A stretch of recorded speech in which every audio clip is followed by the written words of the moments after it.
마태복음 18장 1절 말씀.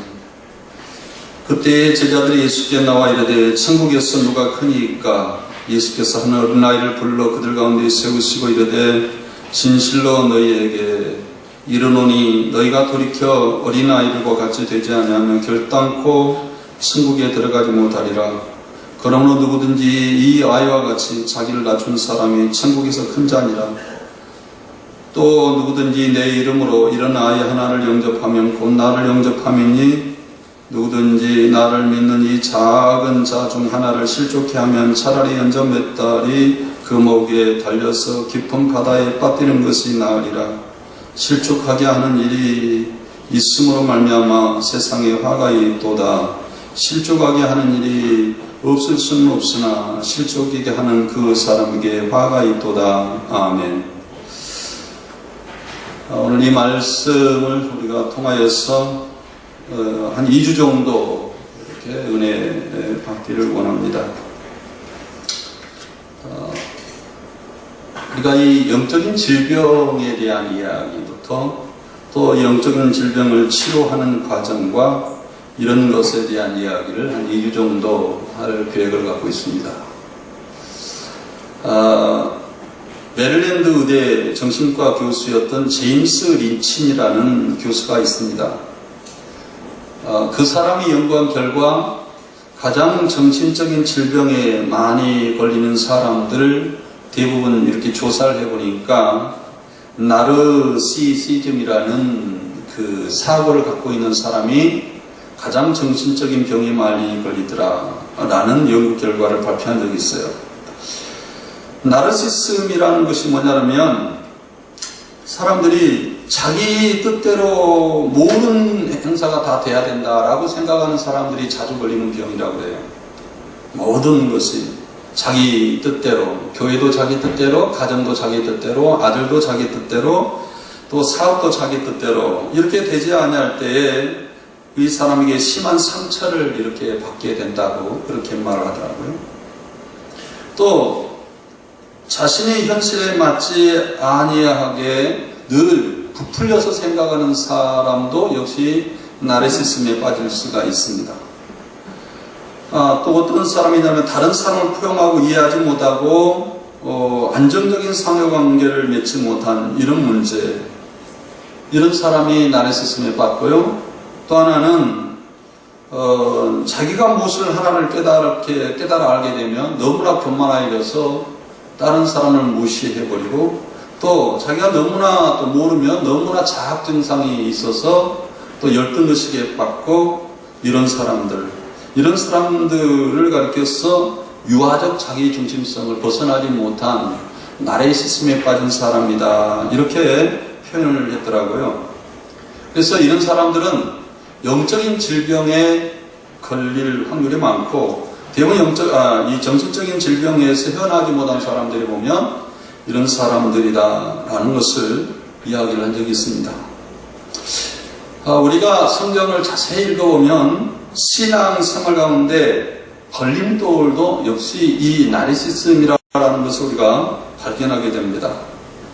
왜냐하면 신앙생활을 잘 하다 보면은 우월의식에 사로잡히고 또 의인의식에 사로잡혀서 역시 자기의 교만에 빠지고 또 다른 사람을 무시하거나 아니면 자기가 또 모를 경우는 영원한 열등의식을 갖거나 이런 여러 가지 오류들.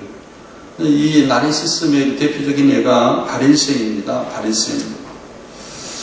우리가 이걸 알아요. 인간이 죄를 많이 지어서 지옥에 간 것이 아니라 우리가 얼마나 죄인인가라는 것을 깨닫지를 못해서 지옥에 가는 겁니다.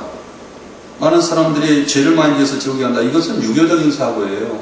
기독적인 사고는 내가 얼마나 죄를 깨닫고 얼마나 십자가와 부활 앞에서 내가 은혜로 살아가는가 라는 것 때문에 우리가 천국 가는 것입니다. 그런데 이 나르시즘에 빠졌다 보면 자기를 보고 어쩔 때는 절망하기도 하고 어쩔 때는 너무나 교만하여서 하나님의 위치에 서기도 하고 이래서 하나님의 은혜를 훑어버리고 하나님의 은혜 가운데 살아가지 못한 이런 나르시시즘에 빠질 때가 많다라는 거예요. 우리가 대부분 이것을 알아야 됩니다. 인간이 얼마나 악한가, 내가 얼마나 악한가라는 것을 깨달을 때에 십자가의 은혜를 알게 되고, 또 반대로 십자가의 은혜를 알 때에 내가 얼마나 악한 존재인가라는 것을 깨닫게 돼요. 그래서 내가 얼마나 악한 존재인가, 십자가 은혜를 깨달을 때 내가 얼마나 악한 존재인가. 이것은 상호 부관적이기 때문에 무엇이 먼저다, 무엇이 나중이다, 이것을 구분할 수가 사실은 없습니다. 또 하나는 반대로 내가 얼마나 끔찍한 죄악 가운데 살아가는가, 라는 이 사고가 하나님의 은혜를 가장 많이 체험합니다. 반대로 하나님의 은혜를 가장 많이 체험하는 사람들이 내가 얼마나 하나님의 십자가와 부활을 필요하는 악한 존재인가, 날마다 그분의 은혜와 그분의 사랑과 그분의 능력이 없으면 살아갈 수가 없는 악한 존재라 라는 것을 깨달을 때에 십자가 은혜를 많이 체험하게 된다. 그래서 이 두 가지는 떼야 뗄 수가 없다라는 것입니다. 그런데 요즘 우리 한국교회가 유대주의 사고, 나르시시즘이라는 이 사고에 빠져서 영적인 질병으로 인하여서 사실은 십자가와 부활의 은혜로 살아간다고 하지만 그 은혜와 너무나 동떨어지는 그런 삶을 살아가는 것을 많이 볼 수가 있습니다. 예수님의 제자들도 오늘 본 말씀에서 그런 내용을 볼 수 있어요. 예수님이 오늘 본 말씀 바로 직전에 마태복음 18장 오늘 본 말씀인데 17장에는 예수님이 변화산에서, 예수님이 십자가를 지고 또 변화산에서 예수님의 부활을 깨닫게 만들고, 또 예수님께서 호련히 변화되어서 흰옷같이 되는 이런 놀라운 십자가와 부활을 깨닫게 하기 위해서 굉장히 애를 쓰고 있는 모습을 볼 수가 있어요. 그러나 제자들은 예수님의 십자가와 부활의 그 은혜를 깨닫고 감사하고 감격하고 기뻐하고 이렇게 살아가야 되는데 반대로 살아가고 있었어요. 어떻게 살아가냐? 근심하고 슬퍼했습니다. 예수님 십자가 지지 마십시오. 그러니까 이 사탄을 물러가라. 또 예수님의 그 부활로 인하여서 너무나 건강하고, 이럴 때에 우리가 알아야 될 것이, 예수님께서 그 제자들을 향하여서 두 가지 말을 해요. 왜 너희가 십자가와 부활에 대한 이것을 깊이 느끼면서 깨닫지 못하는가 라는 것을 이야기할 때 두 가지를 말씀하는데, 첫째는 뭐냐면 하나님께서 너희를 깨닫게 하지 않았다라는 말을 해요.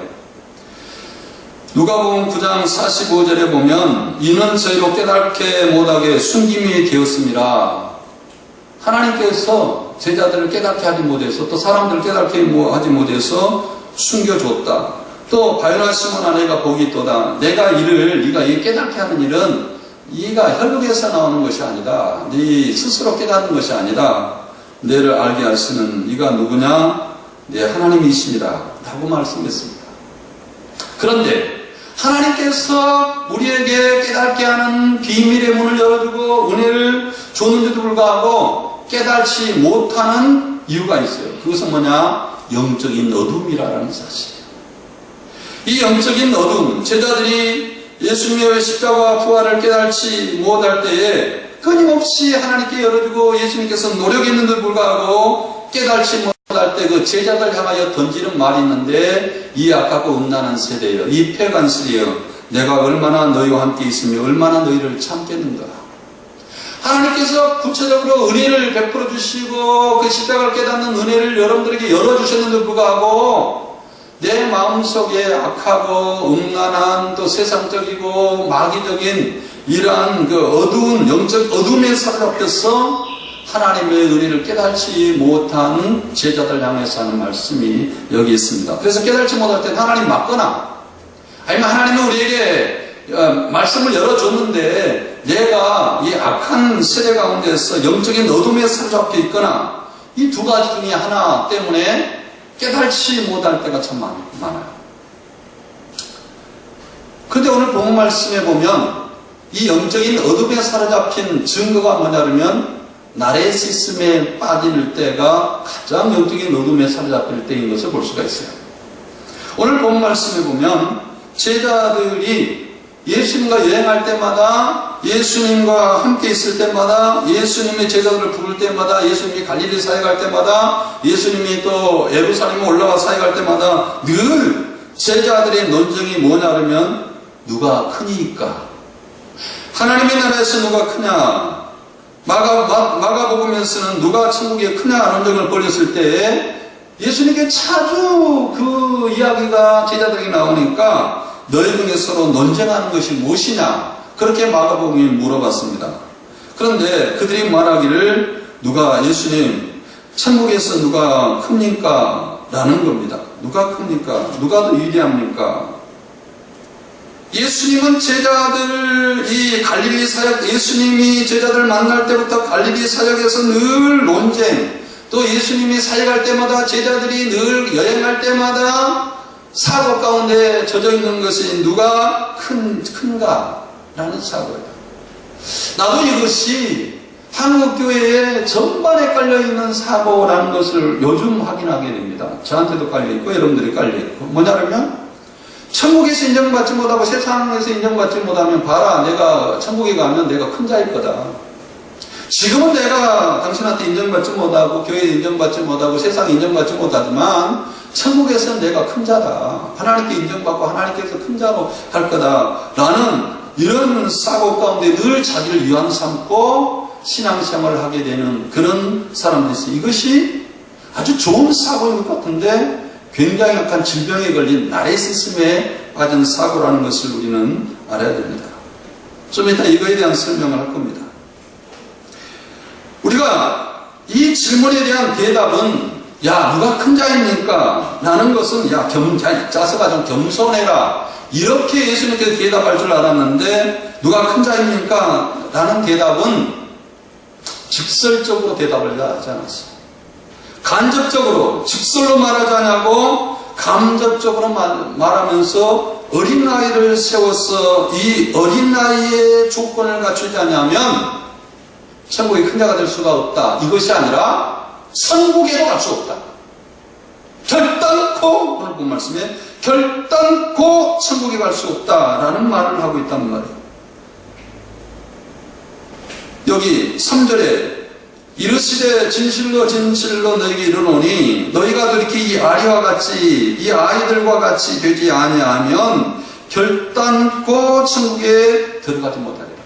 누가 천국에 큰 자냐 작은 자냐 이것이 아니라 이 나레시즘을 갖고 있는 한 너가 천국에서 큰 자로 생각하는 것이 아니라 너는 천국에 들어갈 수 없다 라고 말하고 있단 말이에요.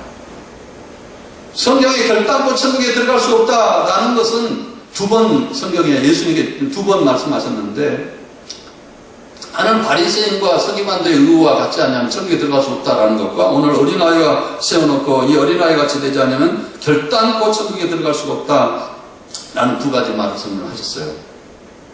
그런데 오늘 본문 말씀에 여기에 보면 여러분들이 생각해 보시길 바랍니다. 천국에 대한 천국에 들어갈 성품, 천국의 성품이 뭐냐면 자기를 낮추는 겁니다. 겸손하라는 뜻이 좀 이따 나옵니다. 겸손한 뜻이 아니에요. 그런데 세상적이고 마귀적인 것은 뭐냐면 으뜸이 되고자 하는 겁니다. 이 세상에 으뜸이 되고자 하는 성품은 하나님의 나라의 성품이 아니에요. 이 세상의 마귀가 우리에게 멸망으로 가기 위해서 뿌려놓은 씨앗이에요. 그래서 세상 사람들은 누가 더 으뜸이냐, 누가 더 최고냐, 누가 더 최고의 인정을 받느냐, 이것은 다 나레시즘에서 나오는 사고예요. 영적인 질병에서 사탄이 뿌려놓은 씨앗에서 나오는 사고입니다. 그러면서 그 씨앗, 사탄의 씨앗을 가지고 내가 교회에서, 세상에서, 아니면은 신앙을 인정하지 못하지만 내가 이 소신껏 살아가다가 보면 신앙과 양심을 가지고 소신껏 살아가다 보면 천국에서 내가 큰 자다, 천국에 인정받는 자다. 이 사고는요, 이 세상적인 사탄의 씨앗을 뿌려놓는 나레시즘의 사고를 가지고 천국을 재단하는 거예요. 아주 잘못된 사고입니다. 이 세상에 보세요. 다 기업도 아이들도 다 으뜸이. 누가 더 으뜸이냐? 누가 더 1등이냐? 누가 더 최고냐? 교회도 그래. 누가 더 최고의 교회냐? 누가 더 최고의 메시지냐? 누가 더 하냐? 이것이 다 사탄이 우리에게 하나님의 나라를 소유하지 못하도록 뿌려놓는 사악한 영적인 질병이 씨앗인 것을 사람들이 모르고 그냥 함부로 내뱉던 말입니다. 그렇기 때문에 천국에 들어가지 못하느냐, 뭐하냐, 못하느냐의 기준은 이 세상적인 마귀가 뿌려놓은 이 성품을 가지고, 이 씨앗을 가지고, 이런 사고와 이런 믿음을 가지고 천국에 들어갈 수가 있느냐, 없느냐라는 것을 예수님께서 심각하게 고민하게 만들었다라는 거예요. 제자들에게. 아주 심각하게 만들었습니다. 여러분 생각해 보세요. 천국에 들어가냐, 못 들어가냐라는 것은 이 어린아이 같이 자기를 낮추고 자기를 부인하는 성품. 아이들이 자기가 아무것도 할 수 없다고 생각을 해요. 어머니 도움이 없이는. 심지어는 세수할 것도 엄마 세수해? 엄마 밥 먹어? 엄마 뭘 먹어? 이 빵 있는데 빵 먹어? 부모가 이 부모를 의존하여 살아갈 수밖에 없는 아이의 성품을 지니지 않냐면, 하나님을 의지하지 아니하는 이 성품을 지니지 않냐면 결단코 천국에 들어갈 수가 없다라는 아주 심각한 말씀을 했다라는 것입니다. 뭡니까? 이거 예수님의 성품이에요. 예수님의 성품은 뭐냐면 이 성품입니다. 예수님은 어린아이와, 하나님 앞에서 어린아이와 같았어요. 뭐라고 이야기했습니까? 예수님이 바리새인들 앞에서 나는 스스로 할 수 있는 것이 아무것도 없다. 하나님이 나와 함께 하지 않으면 나는 스스로 하는 것이 아무것도 없다. 그러니까 바리새인, 네가 하나님이냐? 그렇게 물어봤잖아요. 그 어린아이입니다. 예수님이 하나님 앞에서. 하나님이 나와 함께 하지 않으면, 하나님이 힘대로 말을 할 때도 예수님이 스스로 내가 하는 말은 하나도 내 유머적으로 하는 말이 없다. 하나님께서 내게 주신 말씀이다. 예수님이 이 땅에 하나님의 아들로 살아갈 때에 이 어린아이처럼 하나님을 의존하여 살아갔다라는 사실을 우리는 알아야 됩니다. 이게 하나님 나라의 성품이에요. 하나님 나라의 백성의 특징이에요. 그런데 우리는 늘 사탄의 성품을 가지고 하나님의 나라와 함께 비교를 하고 있습니다. 여기서는 어떻게 해야 됩니까? 자기를 겸손하게 날마다, 예수님이 날마다 자기를 부인하면서 자기의 말씀할 때도 하나님을 의존하였어. 자기를 부인하고 내 뜻대로 하지 마시고 하나님의 뜻대로 되기를 원합니다. 어린아이처럼 의존적인 하나님과 의존적인 삶, 구원과의 관계는 의존적인 관계를 구원과의 관계라고 이야기합니다. 율법적인 관계가 아니고 언약적인 관계입니다. 다음 주에 이 말씀에 대해서 할 거예요. 신학적인 이야기는. 오늘은 이 말씀에 대한 이해가 있어야 신학적인 것도 여러분들이 수활할 수가 있어서 다음 주에 그 말씀을 하려고 하는데, 여기에 기준 여러분 알아야 됩니다. 여기 이 아이를 불러가지고 이러되, 이 아이는 누구냐면 베드로의 아들이에요. 베드로의 아이를 불러가지고 이러되, 왜냐? 이때 당시 예수님은 마가복음 9장 33절을 보면 가버나움에 있는 집에, 베드로의 집에 유숙했던 것을 볼 수가 있어요. 그런데 이 아이를 불러 세웠다라는 사실이에요. 여기 세웠다, 마가복음이나 여기 세웠다라는 말은 예수님께서 12제자를 불러 세워 이르되, 이런 말하고 똑같은 말인데, 제자를 세웠다라는 말은 하나님의 나라를 보여주고 느끼고 체험하게 하기 위해서 제자들을 살아나는 업으로 세웠던 것을 볼 수 있어요. 하나님의 나라를 드러내는 목적으로. 그런데 이 어린아이를 세우는 것은 하나님의 나라에 들어가는 성품이 어떤 성품인가를 보여주고 들려주고 체험하기 위해서 세웠다라는 거예요. 제자, 어린아이, 이 단어가 굉장히 중요한데, 이 아이를 세움으로 인하여서 이 아이를 보면서, 천국에 들어가는 성품은 이런 자의, 예수님 같은 이런 성품을 지녀야 하나님의 나라의 백성으로서 천국에서 살아갈 수가 있는 성품을 내가 지닐 수 있구나 라는 것을 체험하는 아주 중요한 체험이었던 것을 볼 수가 있습니다. 여기 아이라는 파이디오이라는 단어가 성경에서 마태복음에만 16번 나옵니다. 16번. 이 16번은 아이가 유치하고 이런 것을 이야기하려고 하는 것이 아니라 이 아이가라는 것은 유치하고 뭐랄까요, 생각이 짧고 이런 것이 아니라 의존적인 성품을 이야기할 때 쓰는 용어, 오늘 본 말씀은 그 용어예요. 근데 여기서 진실로라는 말을 이야기하는데 이 말은 진실로라는 말은 굉장히 중요한 말입니다. 헛되이 듣지 말라. 이 말은 굉장히 중요하다. 너희가 이 아이와 같이 돌이켜서 이 아이와 같이 되지 않냐면 이란 말이에요. 지금 뭘 돌이켜란 말이에요?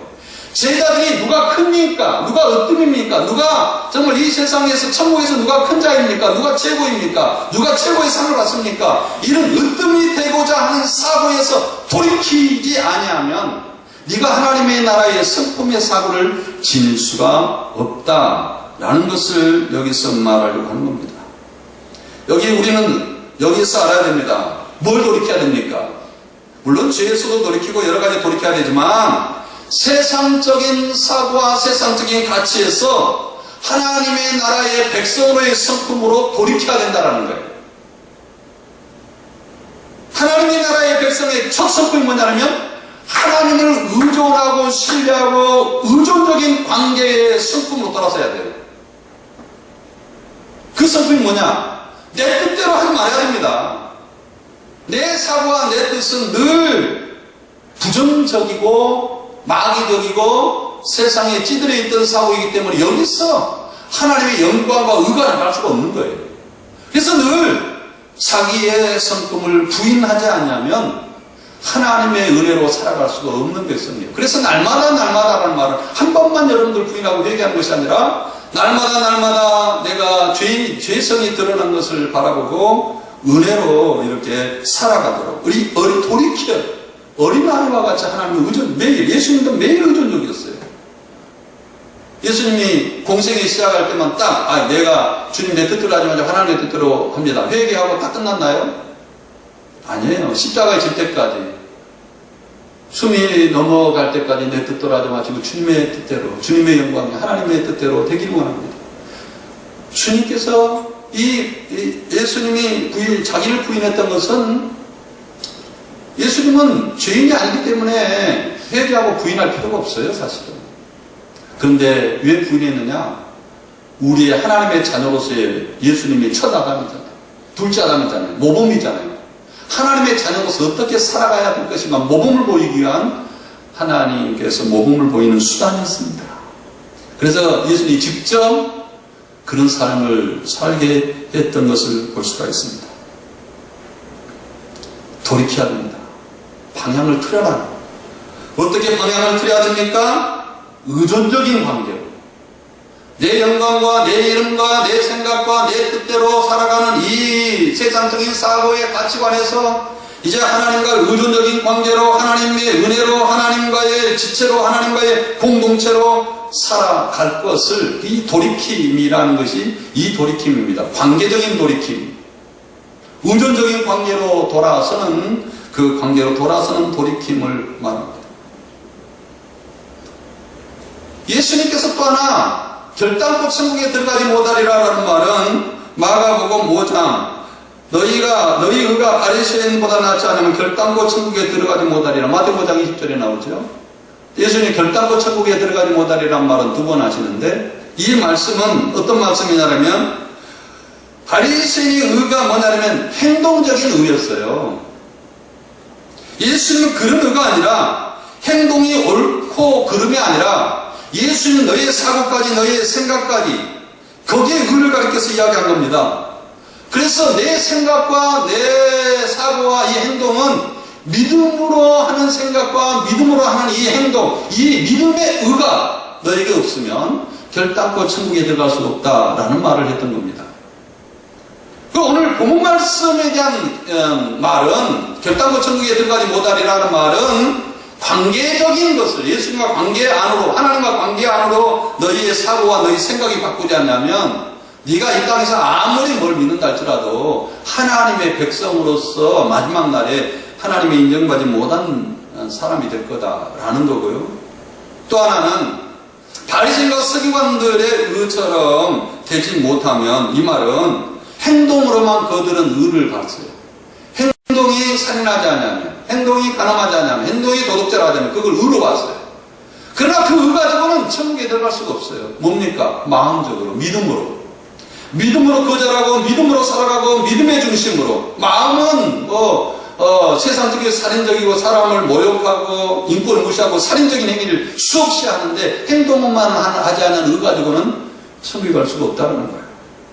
우리 의는 뭡니까? 믿음에서 나오는 의. 믿음의 고백과 믿음의 삶을 살려고 하고 믿음으로 살려고 하는 이 의가 천국에 들어갈 수 있다라고 말했을 때에 마태복음에서는 천국에 들어갈 수 있다라는 의에 대한 이야기를 했던 것을 볼 수 있습니다.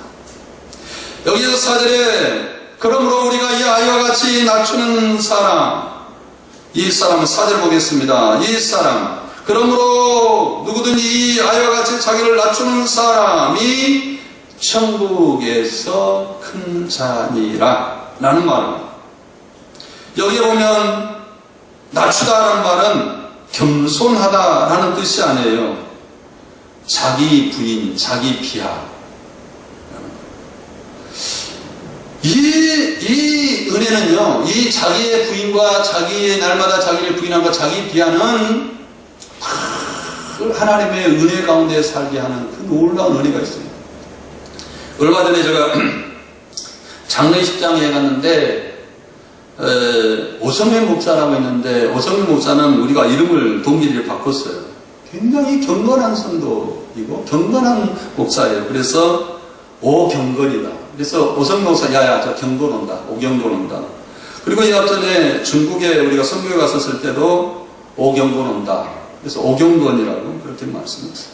근데 그의 어머니가 돌아가셔가지고 장례식장회를 서울로 갔었는데 그래서 이제 목사님들이 사모님한테 교인들한테 야 이렇게 경건한 목사가 같이 살고 같이 목회하고 있는 이 교회가 얼마나 행복합니까? 라는 말을 목회자들이 그 성도들 앞에 와서 그 사모님 앞에 했는데 그때에 그 목사님이 눈물을 흘리면서 하는 말이 아니라고 정색을 하고 아닙니다. 당신이 내 안에 있는 부패의 성품을 몰라서 그러죠. 그래서 나는 이 부패의 성품을 내가 알기 때문에 내 교만과 내 아집과 내 고집과 내 세상적인 이런 것 때문에 알기 때문에 십자가 앞에서 날마다 흐느끼지 않으면 하나님의 십자가와 부활이 나를 사로잡지 않으면 나는 한 수도 살아갈 수가 없는 죄인입니다. 절대 그런 말 하지 말아요. 그러니까 우리가 돌아오면서 바로 저거야. 저 사람을 경건하게 살게 하는 것이 바로 저거야 라고 말했던 적이 있어요. 뭡니까? 날마다 자기의 죄성을 느끼고 하나님의 은혜 없이는 살아갈 수가 없다라는 가난한 심령과 애통하는 이 심령이 그를 하나님의 백성으로 살게 하는 어린아이처럼 하나님의 은혜에 애타고 하나님의 젖 없이는 살 수가 없는 하나님의 은혜 없이는 살 수가 없는 하나님의 말씀하신 거 하나님의 은혜 없이는 한 걸음도 걸어갈 수가 없는 이 어린아이의 심정이 천국의 백성인 것을 우리는 실감했던 것으로 볼 수 있습니다. 그런데 이것을 공식적으로 해라는 거예요. 여기서 모든 사람 앞에서 자기를 낮추 겸손하라는 뜻이 아니라 나는 하나님의 은혜가 없이는 살아갈 수가 없는 존재입니다. 사람들이 다른 사람을 볼 때 뭐라고 이야기합니까? 야, 저놈들 볼 때 말세다. 그것이 나를 볼 때 말세다 라고 생각을 해야 돼요. 내 안에 있는 이 죄성이 말세예요. 그래야 내가 예수님의 은혜 가운데 살아갈 수가 있어요. 이것이 없으면 살아갈 수가 없어요. 스스로 으뜸이 되고자 하는 자는 하나님의 십자가와 관계가 없는 사람이에요. 스스로 높임을 받고자 하는 그 사람은 누가 바로 내가 다음에 천국에 가면 내 신앙이 인정받을 거고 하나님께도 옳다고 인정받고 거기에서 으뜸이 되고자 이것이 굉장히 좋은 신앙 같은데 이것은 세상적이고 마귀적인 사고에서 나오는 씨에서 불과하다라는 거예요. 자기를 부인하고 하나님의 우존적인 삶을 철저하게 살아가기 위해서는 자기를 부인하지 않냐는 사고는 안 됩니다. 이건. 여러분들이 우리는 이거 알아야 됩니다.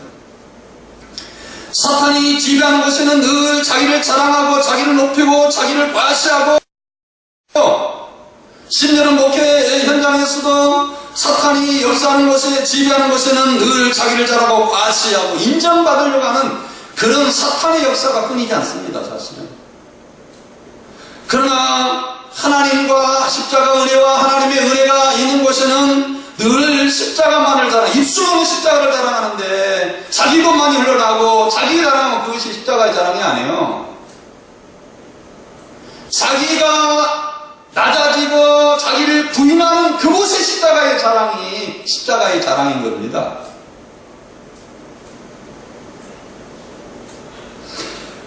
우리가 창세기에서 우리가 주로 볼 수 있고, 옛날에 성경에 보면은 사무엘상에 보면 나단 선지자가 다윗의 죄를 지적했어요.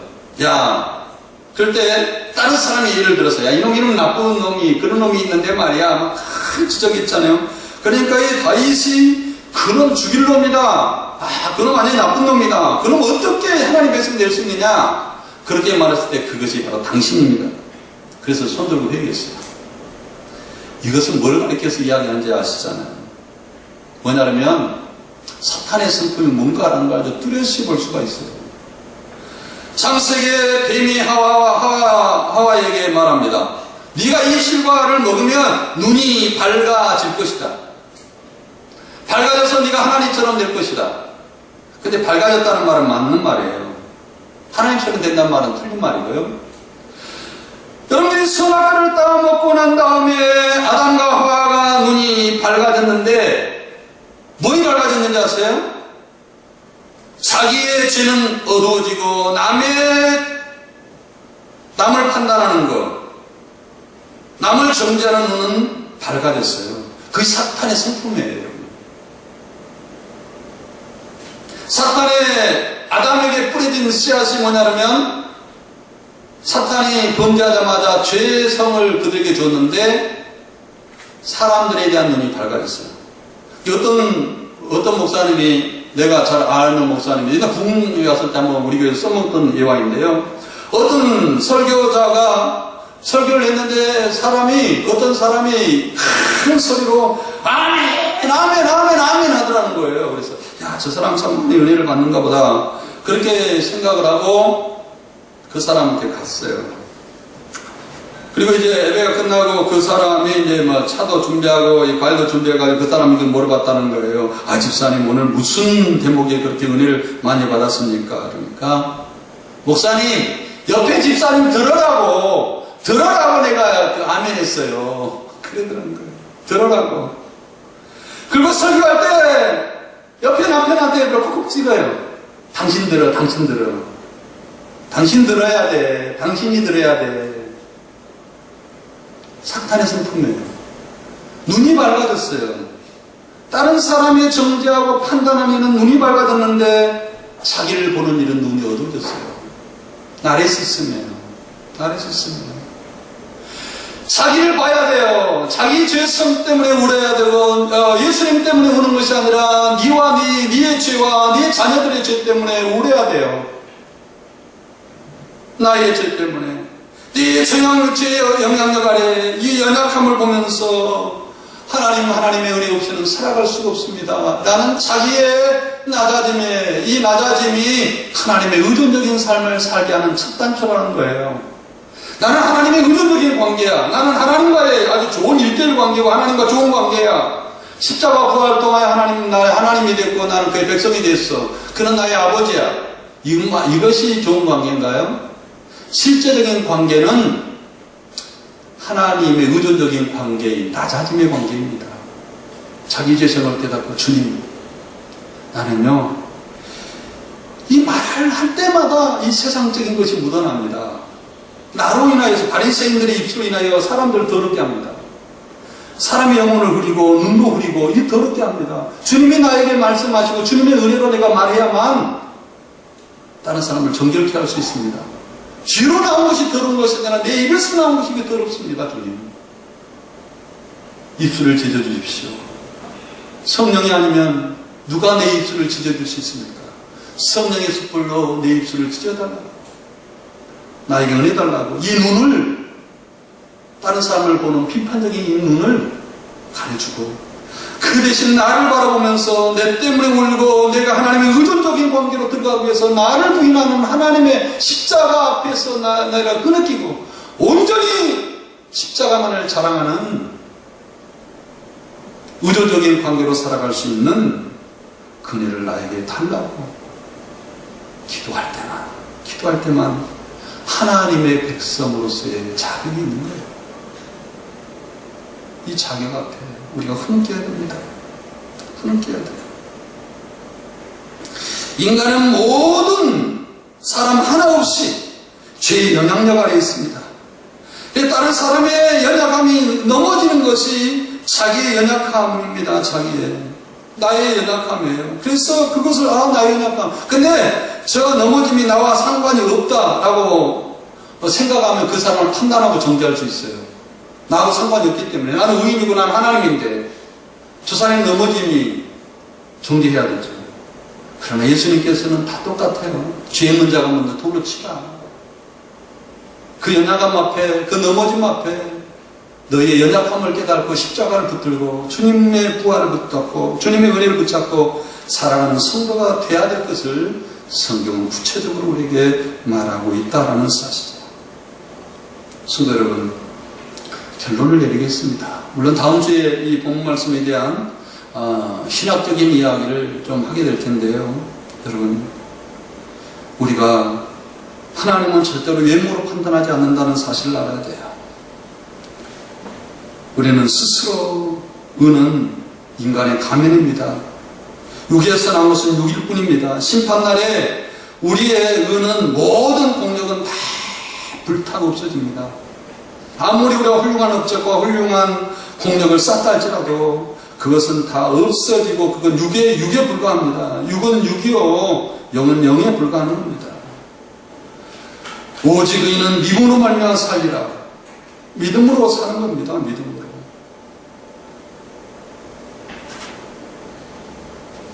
여러분, 40년 몇십 년 전에 그 은혜를 우리는 다시 붙잡아야 돼요. 사도 바울은 십자가만 자랑했다고 이야기했습니다. 야, 예수의 복음, 예수 십자가, 십자가를 믿었어요. 이거의 자랑이 아니에요. 성경에서 말한 자랑은 입술로의 자랑이 아닙니다. 사도 바울의 다음에 이제 로마서를 공부할 때 이 자랑에 대한 이야기를 한번 할 텐데요. 그런 자랑이 아니라 나를 부인하고 주님이 나를 통하여 일하시고 주님이 나를 통하여 역사하시고 주님이 내 삶 속에 들어오시고 주님이 나의 생각을 지배하시고 주님이 나의 말을까지 언어까지 지배했었을 때 하나님께 영광 돌리는 그것이 성경은 자랑, 십자가의 자랑이라고 이야기를 하고 있다는 거예요. 말씀을 맺히려고 합니다. 의존적인 삶을 살아야 됩니다.